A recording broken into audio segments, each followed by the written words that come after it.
When Henry Lattimore came home from the hospital that cold November morning, the house felt hollow.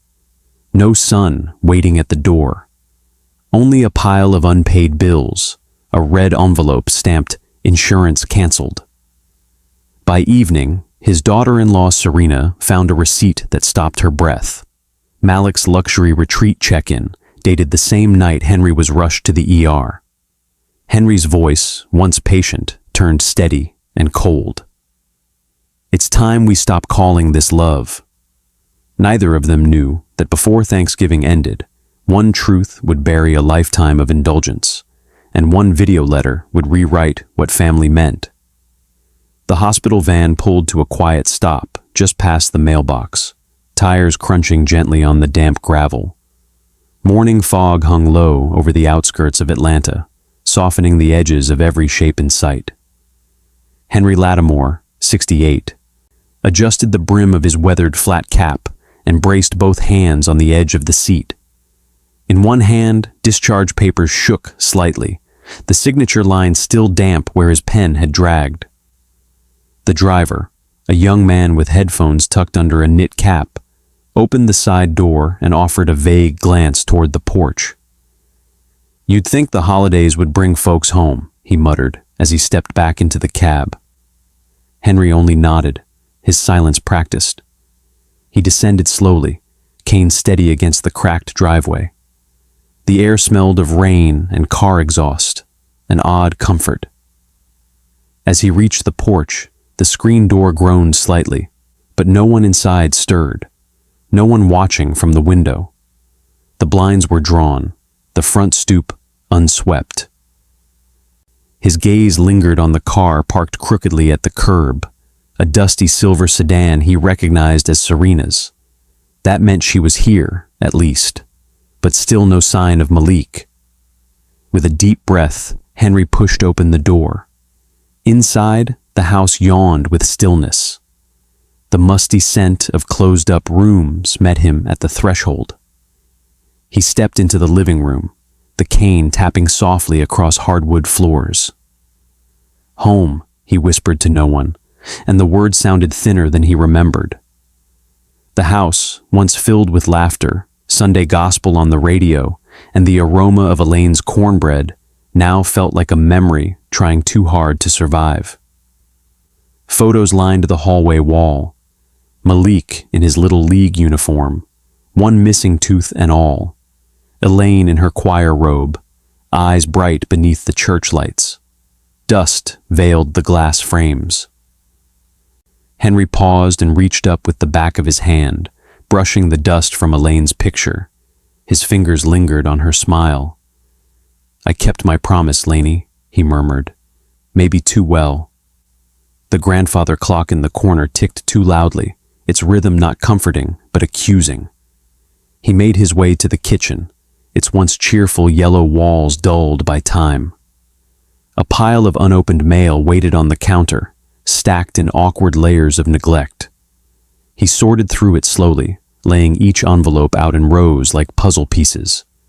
Then he saw it, a red-inked notice from the insurance company. Coverage canceled due to unpaid premium. Henry closed his eyes briefly.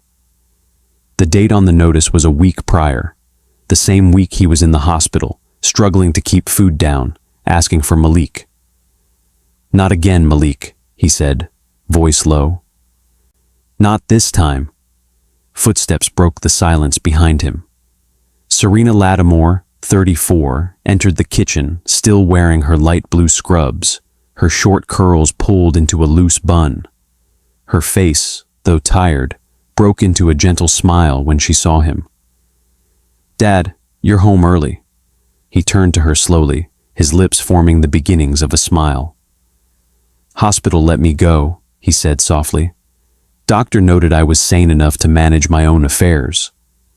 Serena set her bag down and moved to the kettle, already reaching for a teacup. The antiseptic scent of the hospital clung to her. She glanced at the pill bottles on the counter and frowned. "These been touched since last week?" she asked, holding one up. Henry shook his head. "Use the hospitals. Forgot I even had those." "I'll make a note to refill," she said, almost to herself, and began arranging his medication on a small tray, setting a mug of warm tea beside it. "You still working nights?" he asked. She shook her head as she joined him at the table. "Not anymore. I turned in my leave papers. Someone had to be here." He looked at her, gratitude and guilt crossing his expression like twin shadows. "You shouldn't have to give up your work for me." "I didn't," she said. "I gave it up because no one else would."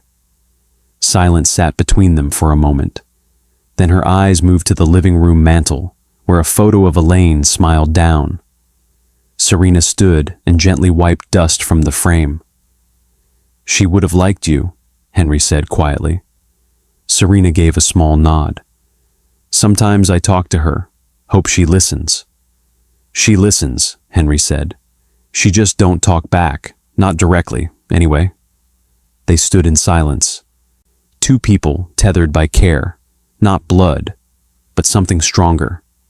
Serena broke the moment.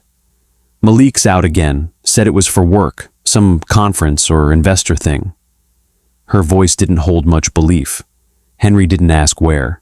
He only muttered, "That boy can't keep running forever." The grandfather clock ticked louder in the silence that followed. Outside, a gust of wind stirred the wind chimes Elaine had insisted on hanging 15 years ago. They still rang with that bright metallic tinkle, like laughter echoing from another time. Henry walked to the living room window and drew the curtains back. The cold air outside fogged the pane. Porch lights flickered on along the street, small signs of life in a neighborhood starting to ready for Thanksgiving. He stood there quietly, watching the dusk settle. He had built this house with Elaine. Chosen every curtain, every lamp, every blade of grass in the front yard. It had once been their dream, modest but full of heart, a place to raise a boy, to grow old together. Now it was a house of rooms too quiet and memories too loud. Behind him, Serena straightened the table, her movements precise, almost reverent. She did not ask for anything in return, not even thanks. But Henry saw it, the way she steadied this home like someone holding up a frame that kept trying to tilt. He exhaled slowly, resting one hand on the windowsill. Had forgiveness become habit? Had love become leniency dressed in hope? He didn't have answers yet, but something in the stillness told him they were coming. And soon. Henry woke before the light changed the shape of the blinds. He moved carefully, cane in hand, to the dining room table. One by one, he laid out the bills, then the bank statements, then the little yellow receipts from co-pays and grocery runs Serena kept folded in a drawer. The table became a map of missed dates and numbers that didn't add up. He reached for the statement from his main account, the one tied to the card he gave Malik last year. A small courtesy back then. "For gas," he'd said, "when you drive me to the hospital." That was the note he wrote now, underlining it twice. Across the page, withdrawals he didn't remember, and purchases he would never make. Hotel lounges, high-end meal delivery, something called Executive Rise Wellness. Henry pressed the pen to paper and began copying the charges by hand. "I'll find where it went," he murmured, ink scratching in the hush. "Then I'll find where I lost him." In the kitchen, Serena stirred. Her footsteps soft and bare. She brewed coffee, then tapped on the family tablet, an old one shared between them for bills and prescriptions. The screen moved slowly beneath her touch, her eyes scanning down familiar charges until a name jumped out. Retreat Experience, Tasha Green Enterprises, charged to Henry's card. Timestamp, 8:42 p.m., 4 towns over.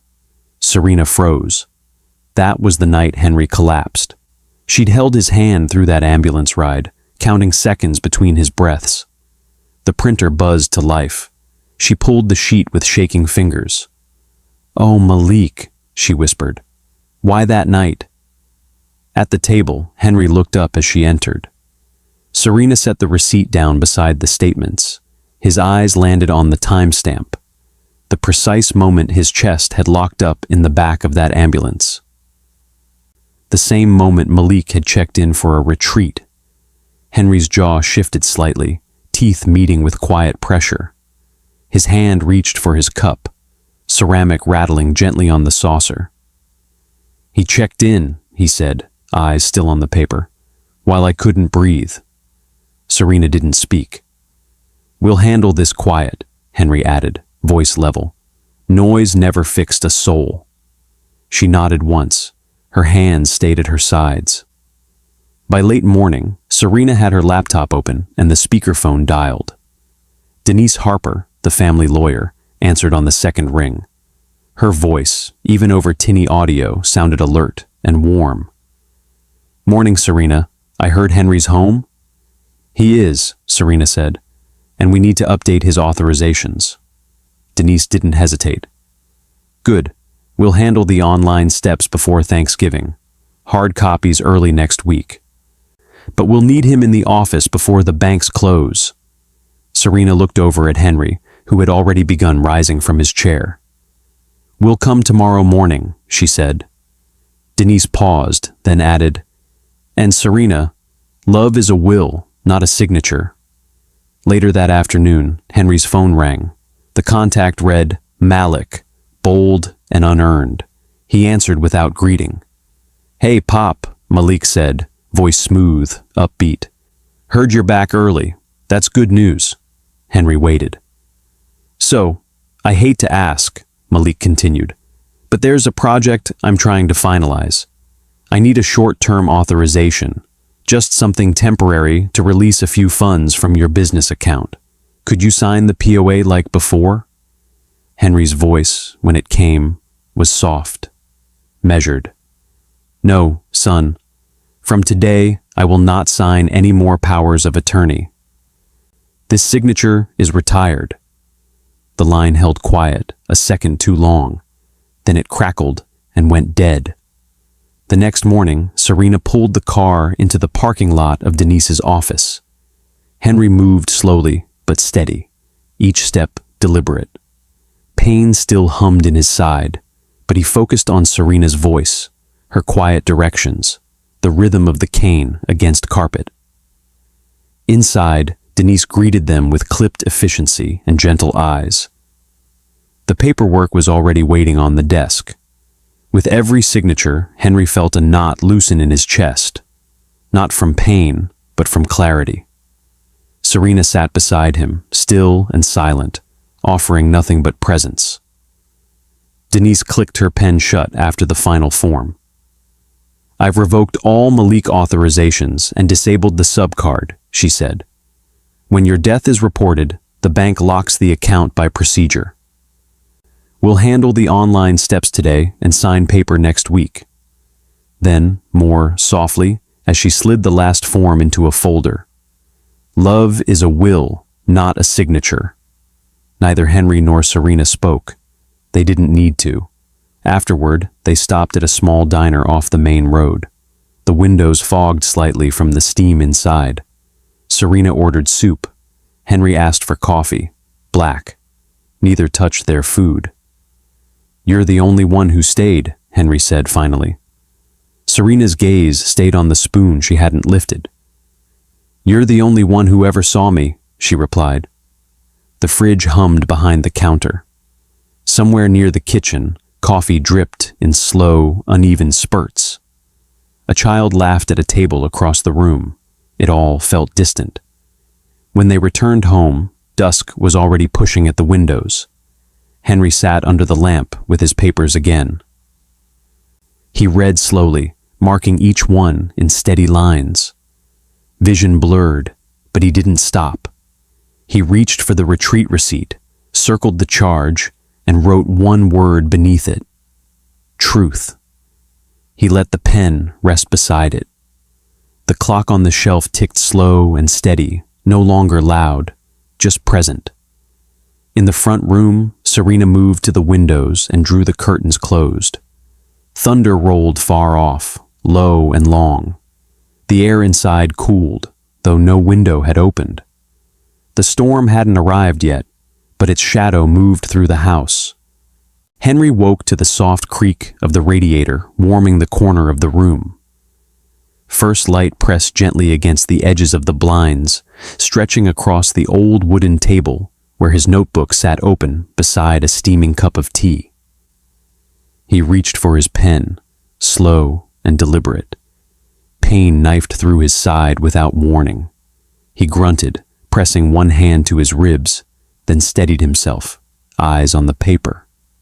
The pen hovered. "One more day to set things right," he whispered. He was still writing when Serena stepped into the doorway, already dressed. She didn't mention the wince she'd seen as he adjusted in his seat. He didn't offer an explanation. They had always spoken more in what they didn't say. On the drive to the hospital, Serena kept her hands at 10 and 2, jaw tight. The radio stayed off. Outside, the city stirred in layers, dog walkers, bakery smells, someone sweeping a stoop with gospel humming low. Inside the clinic, the nurse greeted Henry by name. The labs came back faster than expected. Serena sat nearby, expression unreadable. The doctor glanced down at the screen, then looked up with a tone that was neither hopeful nor grim. "Your blood works worse," he said, "but not your mind. You're still clear, Mr. Lattimore. Use that clarity wisely." Henry nodded. He signed the discharge summary with a steady hand. The doctor added a one-sentence capacity statement to the file and handed Serena a printed copy. They stopped at the pharmacy on the way home. Serena stepped up to the counter while Henry sat near the vitamin rack. She asked for his refill, and the cashier checked the profile. "There's a card on file," the young woman said. "But it declined." Serena's stomach tightened. "It's an old gas card," she said, more to herself than anyone else. "The extra card Malik added for convenience. The system still has it." She paid in cash, didn't mention it as they walked out. Back at the house, Henry paused in the hallway, then knelt slowly near the bedroom closet. The floorboard creaked as he lifted it and revealed the old safe, the same one Elaine insisted they buy after that break-in 20 years ago. The lock turned stiffly. Inside were documents in thick envelopes, the cedar scent preserved after all these years. A few savings bonds. Elaine's old handwriting on a blue ribboned envelope. He reached in, hand trembling from arthritis, and pulled one out. On the outside, he wrote, "Gift inter vivos to Serena Lattimore, Henry Lattimore, 1123, signed." He tucked it aside, careful, then sat back on his heels. Elaine said, "Don't let love turn into rescue," he said aloud to the empty room. "I finally understand." Across the hall, Serena stood in the kitchen with her phone to her ear. A nurse on the other end rattled off shift changes and patient requests. Serena cut her off. "You can't switch my hours without notice," she snapped. "I already cleared." Her voice cracked. She pressed a hand to her mouth, breath shaking. "I'm sorry, Dad," she said after a minute, without turning around. From the hallway, Henry's voice came gently. "Ugly's only when you quit caring." By early afternoon, they were back at Denise Harper's office. The second visit in 3 days. Denise didn't offer small talk this time, just handed over a stack of documents and pointed to each section. Revocation of the old power of attorney. Establishment of a new irrevocable trust. A revised will. Serena sat beside Henry, silent, present but not instructing. He signed each page slowly. When his hand shook, he paused, breathed, then finished the stroke. Denise clicked her pen and stood. She called in 2 paralegals from the front desk, who entered with quiet nods and neutral eyes. 2 independent witnesses, Denise said aloud, meeting Serena's gaze briefly. No beneficiaries, Doctor's capacity note attached. Revocation already filed. Henry didn't speak until the final signature was done. "It's not revenge," he said softly. "It's just clean lines." That night, after dinner, he opened a faded envelope with Elaine's cursive on the front. Inside was a single page, a letter she'd written the year after her first stroke, before she could speak clearly again. The ink had faded, but the words still held. He read it slowly. Elaine had always been a planner, always preparing for absences she feared too much to name. The paper rustled as he folded it gently, returning it to its place. "Lainey," he said toward the ceiling, "I'm learning, just a little late." In the den, Serena had set up the small tripod camera. She adjusted the angle, pressed record, and stepped back. Henry cleared his throat. The red light blinked. He looked into the lens, then started. "Family is easy when everyone behaves," he said, "but real love is what you do after that." His voice faltered, just for a moment. "When pride falls, what remains is how you treat others." He ended the video with a small nod, then turned off the camera. Later, Serena copied the file to 2 flash drives. One she slid into a small manila envelope labeled for Denise. The other she placed inside a folder marked Personal. She clicked each USB cap back into place. "One for the lawyer, one for the family," she said. Henry sat in the living room, hands folded across his lap, watching her label each drive. Rain began to tap at the windows, slow and even. The clock ticked behind him, calm and steady. Outside, truth gathered like the storm that would soon break. Henry barely touched his toast. The tea had gone cold. The spoon dipped once into the soup, then stayed still. Serena watched from the kitchen, arms crossed tight. His hands trembled as he tried to lift the cup again. He set it down without a word. "No hospital," he said, before she could ask. She came to sit beside him, voice low. "At least a check-in call?" He nodded once, eyes on the table. Morning chill leaked in under the back door. The soup's warmth didn't carry far. An hour later, Serena stood by the counter, the phone on speaker. Static hummed under the doctor's voice as lab results scrolled across his screen on the other end. "Reduced appetite, increased pain. We're entering short-term prognosis," he said gently. Serena's grip on the counter whitened her knuckles. Henry sat nearby, steady.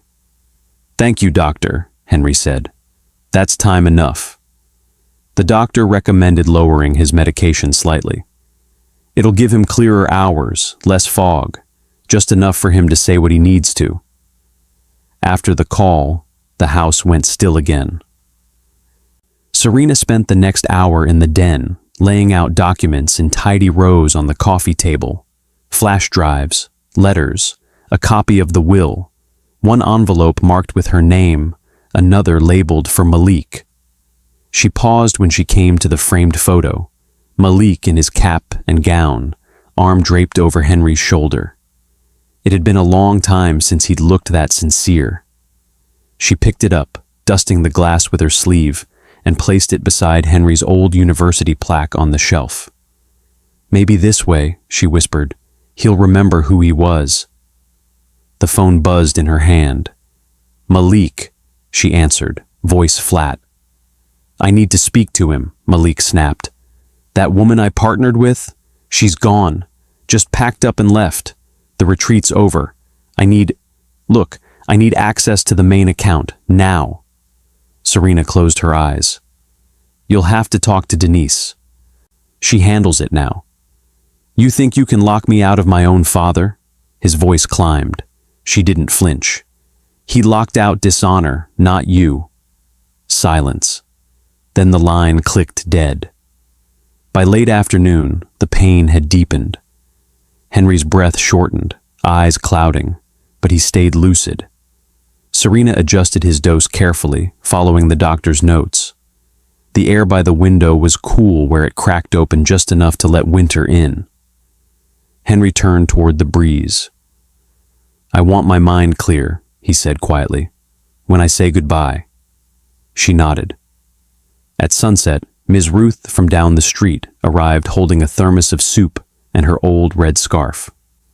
She kissed Serena's cheek, then walked over to Henry's chair with a grace age hadn't stolen. "You always hated thick broth," she teased gently. Henry gave a weak smile. She stood behind him and rested a hand on the chair's back. After a pause, she began humming, low and steady, an old choir tune from their youth. Henry joined, barely a whisper. But the notes were right. When the melody faded, Ms. Ruth said softly, "Respect without love is cold. Love without respect is slow cruelty." Henry closed his eyes. Amen. Later, Serena sealed the packet, an envelope labeled "To Malik and Serena, family copy." It held a certified copy of Henry's will and the final video letter. She remembered Denise's voice from 2 days earlier. "I keep the original in my office." Her hand shook slightly as she ripped the tape across the flap. The sound echoed in the quiet room. After dinner, she sat beside Henry's bed and opened a folder of letters from his former students, cards and notes he had saved over the years.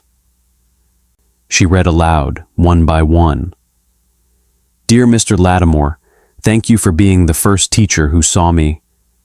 My mama still remembers the poem you wrote about her peach cobbler." Words blurred on the page, but Serena kept reading. "You don't owe me anything," Henry murmured, eyes half-lidded. "You just lived right." The wind outside had softened. The clock ticked slow, even. Just before midnight, Henry's breath slowed into a soft rhythm, then thinner still. Serena sat quietly beside him, his hand in hers. When it stopped, she didn't move for a long while. She leaned close and whispered, "Rest now, Dad." In the stillness, the candle on the windowsill flickered once and steadied. At dawn, the hospice nurse arrived. She moved with calm precision, voice soft. She explained the procedures, what would happen next. Serena nodded, barely speaking. The doctor came shortly after and signed the death certificate. By mid-morning, Denise called the bank. Serena sat on the couch, one hand clutched around a blanket, the other pressed to the speaker. "Lattimore, Henry D.," Denise said. "Date of death confirmed. Certificate to follow within 24 hours. A pause. Then the bank clerk replied, voice clipped and emotionless. "Account restricted from transactions and transferred to estate pending status. Executor access only. We'll need a copy of the death certificate."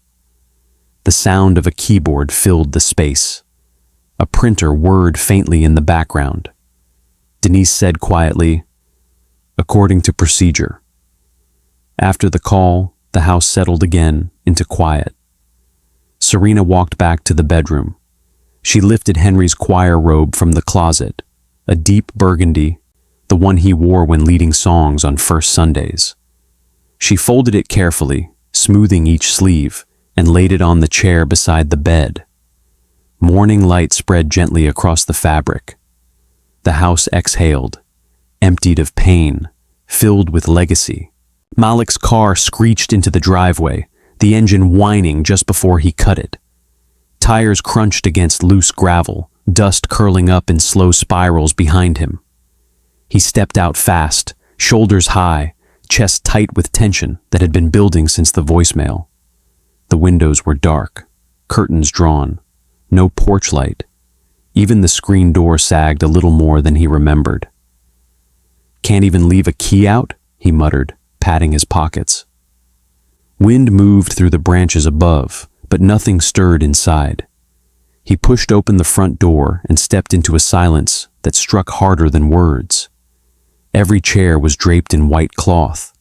The couch, the side table, even the old piano in the corner wore a veil like it was waiting to be forgotten.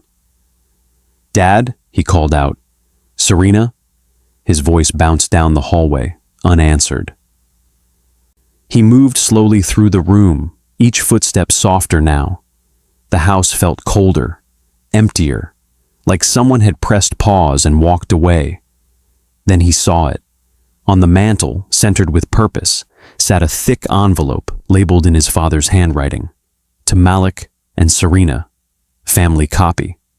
He grabbed it without thinking and tore it open. Inside, a certified copy of the will, a flash drive in a labeled sleeve. No letter, no note. Copy of what? He muttered, fingers tightening around the paper. The clock on the mantel ticked once, clean and precise. Behind him, the front door clicked shut. Serena stood near the entry, dressed in a black sweater and quiet stillness, her hair pulled back, shoes off. He's gone, Malik, she said. He passed last night. The clock ticked again. Malik didn't turn around at first. And you didn't call me? His voice spiked sharp, brittle with accusation. You were already gone, she said. Not cruel, not soft, just final. Malik turned then, eyes narrow, jaw tight. He stormed toward the desk, pulled out his phone, opened the banking app. His thumb moved fast. Transaction denied. He tried again. Error. Invalid authorization. He stared down at the screen, then back at Serena. What is this? He barked. Invalid? I'm his son. Serena walked over, slow and calm. She opened the tablet and pulled up the message thread with Denise. She held it out, but Malik shook his head. You don't want to read it? She asked. He glared. He wouldn't cut me out, not him. She placed the tablet on the table. He revoked every power of attorney before he died. The phone screen glowed pale across his face.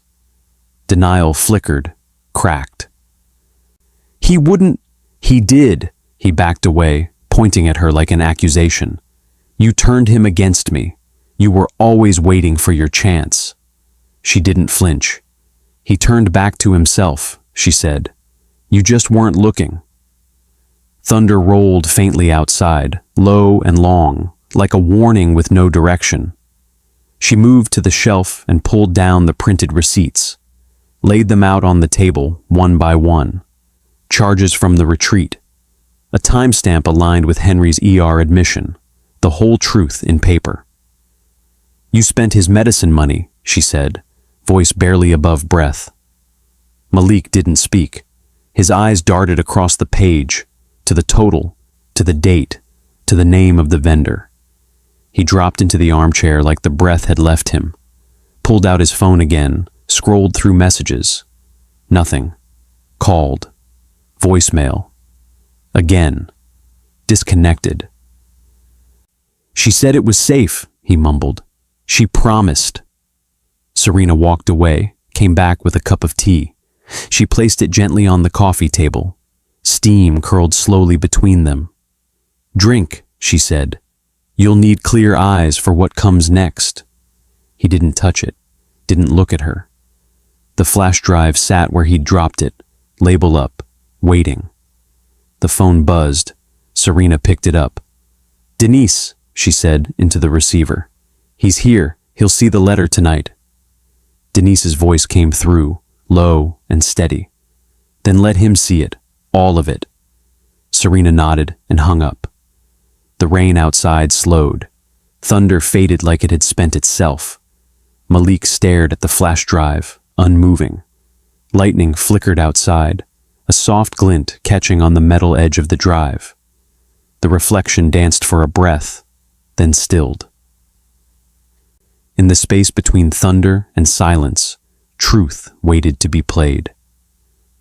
Serena set the flash drive gently on the table, as if it carried weight beyond its size. Malik stood near the mantel, jaw tight, arms folded. The rain outside had slowed, drops tracing faint patterns down the glass. She picked up the drive, slid it into the laptop, and waited as the blue light blinked. The fan came alive with a low hum. Static brushed the speakers like breath. I don't want lectures, Malik muttered. His eyes stayed sharp, but his voice lacked its usual fight. Serena didn't argue. She simply answered, "Then just listen." The screen brightened. Henry appeared, sitting in his old armchair, shoulders square against the cushion.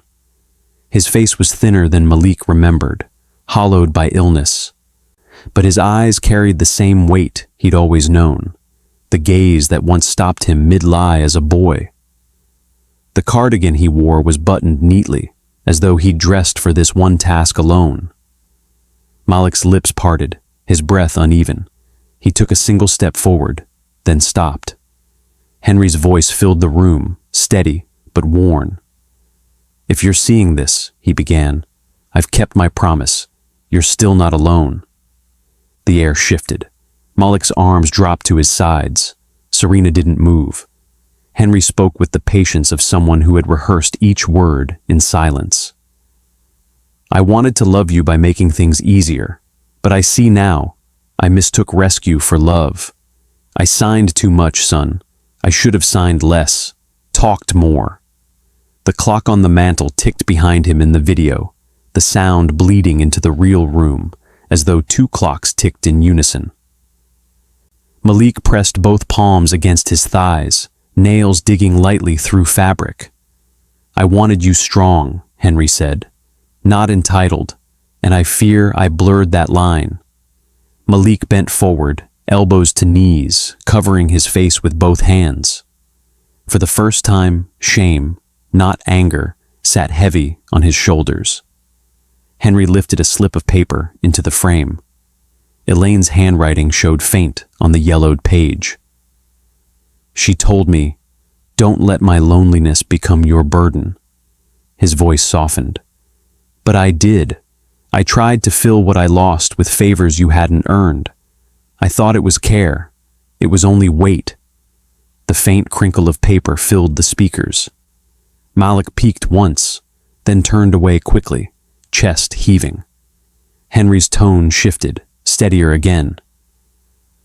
"One of my students once told me he stayed clean because I wrote in his paper, 'You can still return.'" A pause. Malik whispered into the room, "I'm not him." And as if the recording anticipated the thought, Henry continued, "You could be, if you choose." Malik jolted slightly, as though the words had landed too precisely. His foot shifted, floorboard creaking. On screen, the camera cut briefly. Henry at Denise's office, pen trembling across a page, his breath labored but sure. "This is not punishment," Henry said. "It's protection for what's left of you." The scratch of the pen carried through the speakers. Malik winced, eyes closing tight. The frame returned to Henry in his chair, his hands folded, then opened, palms up. "I thank Serena," he said. "She gave care without debt. That's grace." Across the room, Serena lowered her head. Tears pooled, but she stayed quiet. Henry's voice slowed. "You don't owe people just because they suffer, but when you stay, when you could leave, that's character." He leaned forward, eyes glinting. His voice thinned, but didn't break. "When pride falls, what remains is how you treat others." He held the gaze a beat longer, then lowered his eyes. The recording ended. The screen went black. The fan quieted. Only the clock ticked. Malik sat frozen, shoulders stiff. His chest rose, fell, then stalled. "He planned all this," he whispered, voice hollow. Serena answered without raising her head. "He planned peace." The words lingered in the air. Malik rose suddenly, restless, pacing the length of the room, his fists clenched, unclenched.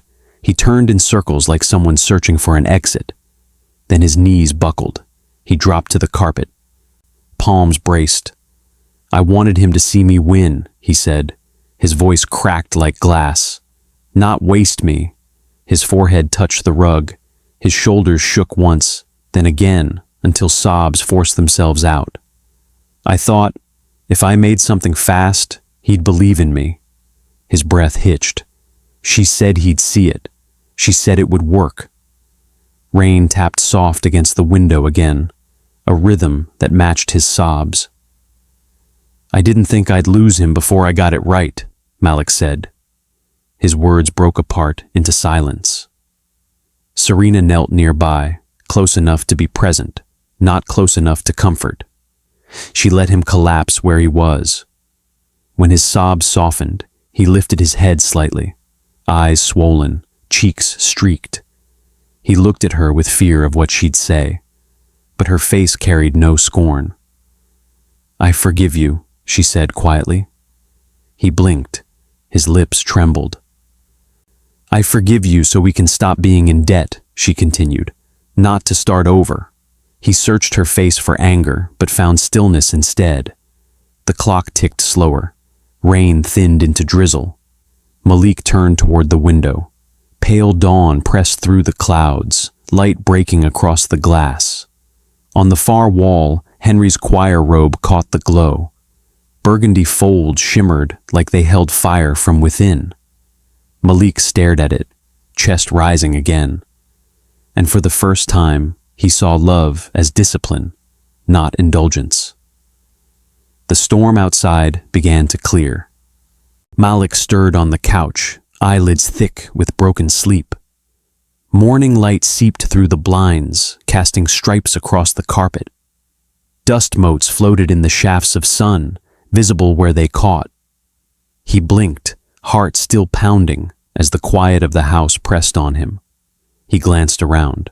Every cup from yesterday, every envelope from hospital bills, empty, still, reminders of what had passed, the evidence of absence. He sat up slowly, hands on his knees, voice raw. "I'm still here," he whispered. "So I start." He stood, gathering the papers and stumbling toward his phone. His fingers trembled as he dialed Denise Harper's number. Pride stuck in his throat. He exhaled, swallowed it down. "Denise," he said, voice flat but steady. "I want to settle what I owe." The line cracked faintly. Denise's tone came firm but not unkind. "You do the right thing," she said. "I am the trustee under the living trust, and the personal representative for what's left outside it. Start with the repayment plan. I'll send you the forms, the schedule. Every dollar will be accounted." He closed his eyes, nodded even though she couldn't see him. Later that morning, he sat in Denise's office. The blinds were half drawn, afternoon light muted. Denise slid forward a stack of documents, acknowledgement of debt and repayment schedule. His heart thudded as he took the pen. Each signature felt like weight, more than ink on paper. It was repentance in motion. Denise sat quietly, watching him, then spoke once he finished. "Sign the schedule. Proceeds from your car sale go directly into the restitution account." She paused, then added, "We'll also file a consumer fraud complaint with the state. I'll attach those retreat receipts, the timestamps. Let the record show the truth." Outside her office window, the day was gray, the clouds like old regrets lingering. Malik nodded. No words for now. They arrived at the bank branch soon after. The lobby smelled like polished brass and faint florals. The clerk behind glass looked up at him. "Death certificate?" the clerk asked, sliding a form and pen across. Malik reached into his pocket. He withdrew the folded paper Denise had given him after Henry's passing and laid it gently on the counter. "Account restricted, estate pending. Access only for trustee or personal representative," the clerk said, voice echoing in the room. He accepted the form without a word. The printer hummed as it spat out copies.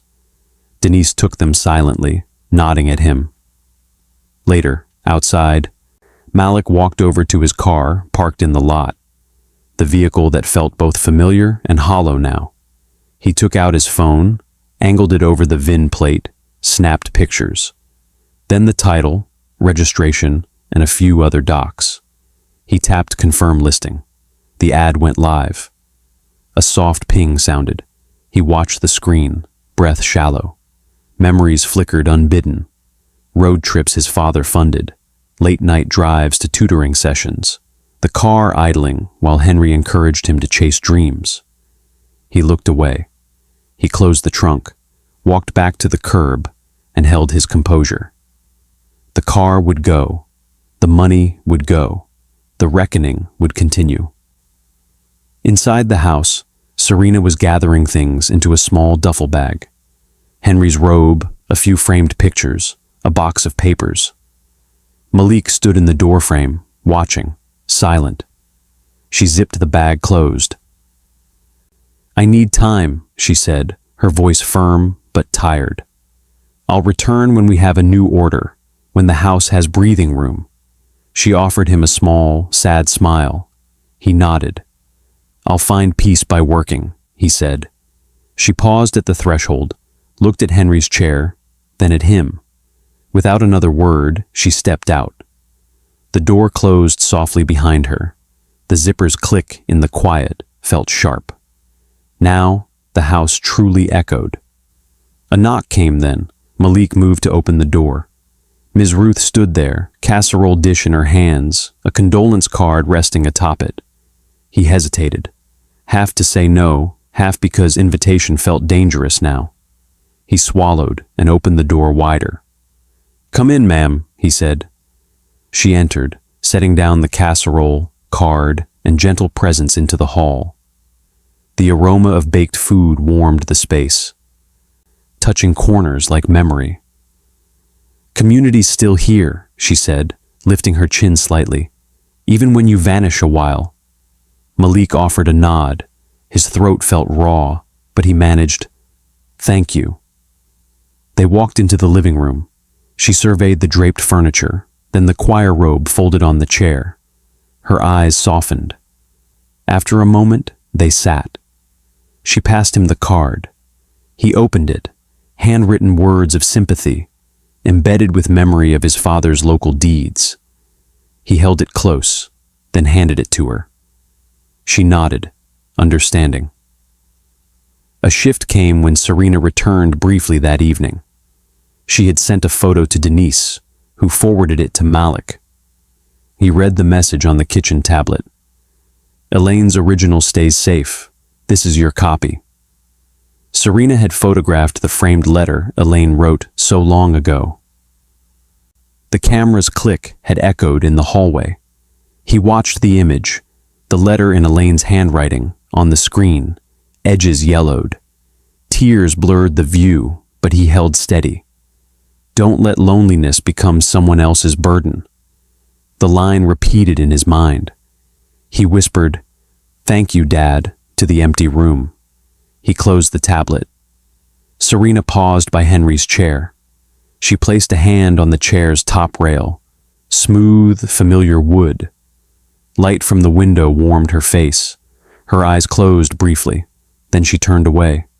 The door closed softly. The wind stirred in the trees outside. In the distance, a hymn melody drifted, faint, comforting. Inside, Malik remained seated. The house was quiet, not empty. 3 months later, spring morning light washed the street in pale gold. Dogwood trees blossomed white at the edges of yards. Malik stood at the curb, polishing the mailbox. Henry's name remained etched in brass, too heavy a memory to erase.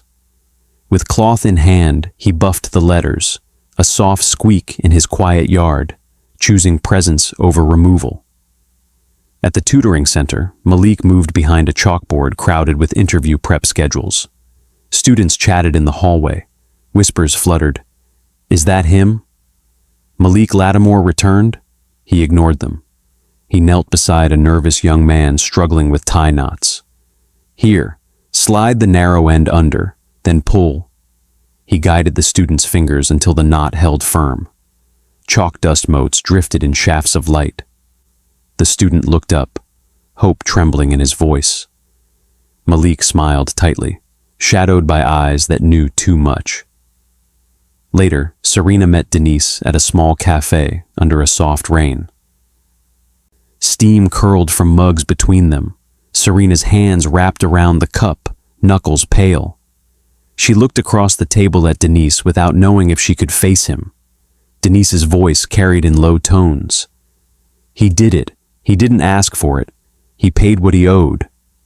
Serena nodded slowly, relief and sorrow twisting together. The rain tapped the window.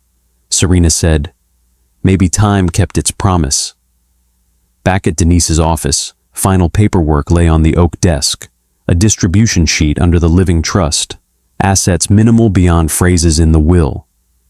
Denise passed the sealed envelopes across, one for Malik, one for Serena. The signatures behind each stirred dormant grief. Denise said, "Trust distribution finalized. Court accepts the minimal estate." She slid both envelopes toward them.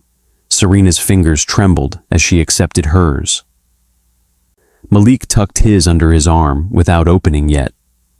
Outside, Malik found Serena waiting in the lobby. He extended his envelope. "This belongs to you according to your father's will," he said gently. "I don't accept it." Serena hesitated. Openings flickered in her face, then met his eyes and nodded, refusing assent. She placed her envelope beside her. Neither spoke more. That night, Malik settled at his desk in the dim house. He opened a fresh journal. He wrote, "Dear Mama Elaine," his pen scratching across lines. He paused, then crossed out his first version, angrier phrases. He started anew. "I finally heard Dad." The letters steadied after that. He folded the page and pressed it between frames.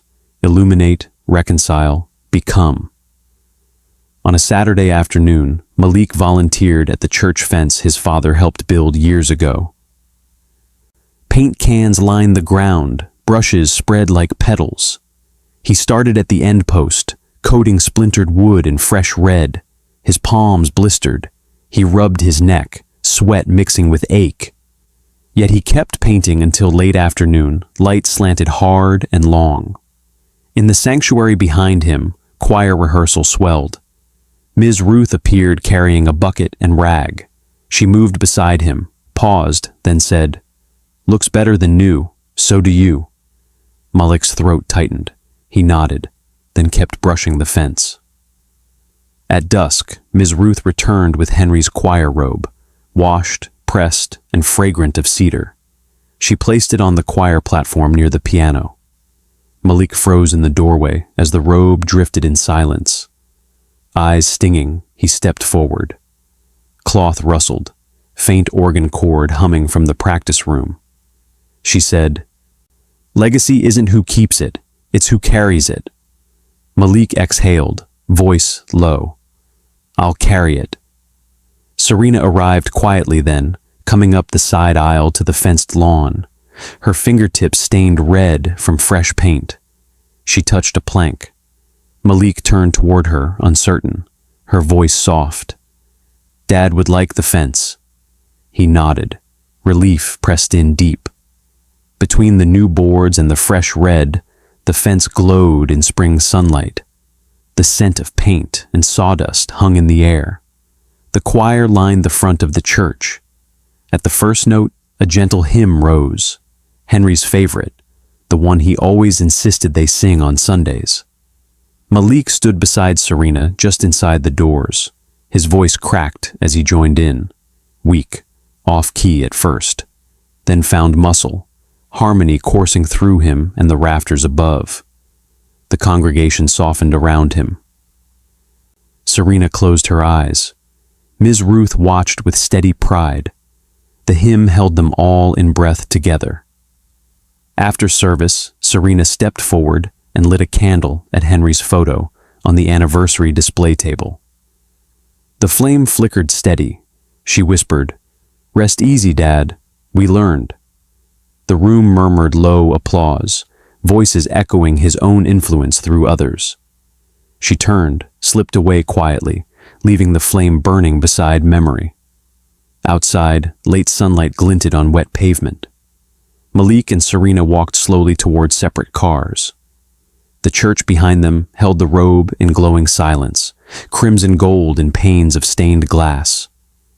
Between them, space bore weight, and grace in equal measure. Two paths diverged under one legacy: love with boundaries, forgiveness without debt. The end. What would you have done if you were in Serena's place, holding the truth, balancing care with consequence, protecting a father's final peace? If you've ever had to take the hard road, to forgive without forgetting, or to stand your ground in love, share your story in the comments. Someone out there might need your courage today. And if this story lingered, if it stirred something true in you, don't let it slip away. Comment 1 if it resonated with you, 0 if it didn't, and let me know why, so I can keep creating stories that matter. Hit subscribe so you won't miss the next chapter, and share this with someone who's walking their own path back to peace. Your support carries more weight than you know.